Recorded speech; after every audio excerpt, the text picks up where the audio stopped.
Subay sa direktiba ni Presidente Ferdinand Marcos Jr., gimanduan ni Executive Secretary Attorney Vic Rodriguez nga magpahigayon og inspeksyon ang Bureau of Customs sa usa ka bodega nga dunay gituhang smuggled nga mga asukar. Kini subay sa impormasyon nga nadawat sa Malacañang. Wow! Grabe ang daming asukal. Nga adunay mga bodega nga giingong naghurding og mga lokal ug imported nga asukar sa Pampanga ug Bulacan. Ug dinhi nadiskubrihan sa inspeksyon ang sakos-sakong mga asukar nga gikan sa nasod Thailand. Nasay sinakong harina ug cornstarch nga gikan sa nasod China. Makita sa video nga naka-file ang sinakong asukar nga naasulod sa bodega. Magpahigayon og inventory ang BOC kung ang gipangtago nga mga asukar pangpahimulos sa mga ubang negosyante sanglit na krisis sa supply sa asukar sa Pilipinas. Buot sa presidente nga maaksyonan dayon ang susamang problema una pa kini mo grabe ug makadugang lang sa krisis sa ekonomiya. Samtang naharang sab sa mga operatiba sa Bureau of Customs sa Subic sa probinsya sa Zambales ang usa ka cargo vessel gikan sa nasod Thailand nga dunay karga nga 7,000 metric tons nga refined sugar.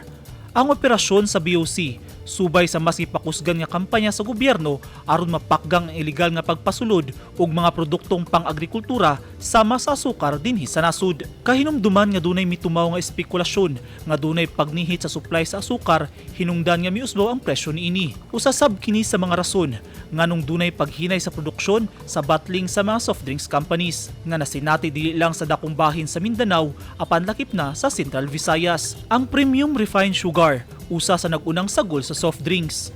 Gani, gikumpirma kini sa mga soft drinks companies pinaagi sa usa ka joint statement nga gipagula niadtong Agosto 16. Sa Bangkiruhan Public Market, Davao City, gikumpirma sa mga gagmayng negosyante nga dunag gyoy pag-usbaw sa presyo sa mga asukar.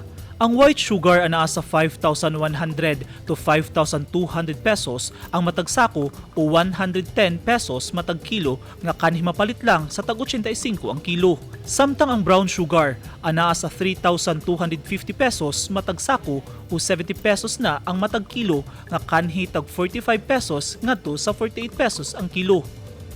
Eugene Hinutan, Newsline Philippines, Davao Region. Stay safe.